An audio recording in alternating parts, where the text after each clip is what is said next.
When you throw something away in the trash, you usually don't end up thinking where that trash goes. As a fellow Penn State student, I share the same busy schedule that most of my peers have. When it comes to waste disposal and recycling, many of my fellow peers living in college dorms usually do not take into consideration the individual environmental impact they are making when they decide to throw something away. Furthermore, as students, we often neglect to see the collective impact we make when adding up all the many individual times waste is being disposed. I implore Penn State students to reduce their waste usage and to always recycle when it is possible, otherwise we will face dire environmental consequences. Fortunately, we can combat the waste production epidemic by identifying some of the possible consequences and by taking action to stop unnecessary pollution. Waste production and waste management has become a tricky problem to fix in the last half century. According to PhD Craig Freudenreich, he states from the APA that the trash production in the United States has almost tripled since 1960. Since 1960, the population of the U.S. has grown significantly, which definitely contributes to the fact that trash production has tripled. However, the population in 1960 has only doubled, which means that there is another variable contributing to the fact that Americans produce more waste. This serves as evidence that the average person today produces more waste than the average person in 1960.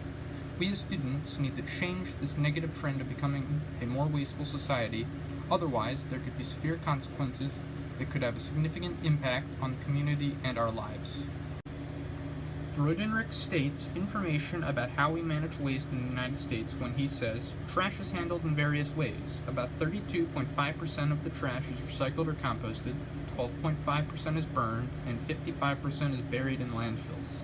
It is good to know that a good piece of the United States trash is recycled or composted.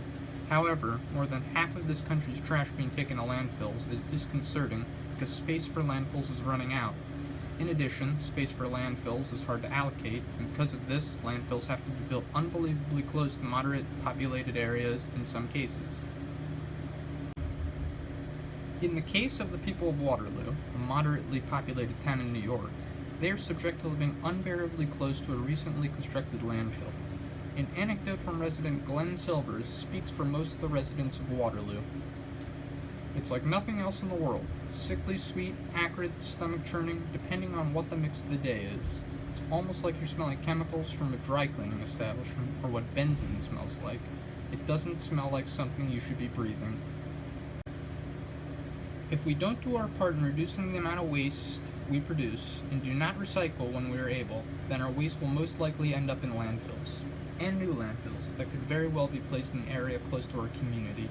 If we want to avoid having a situation like the one for the residents of Waterloo, New York, then we must make individual efforts as students to reduce waste production and recycle, so that we can curb the collective environmental impact we are making.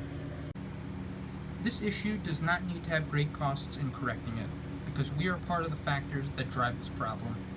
If we want to stop the issue effectively, we can by simply spreading awareness of the consequences that could come from this, so that people around the country will eventually take the initiative to reduce waste production.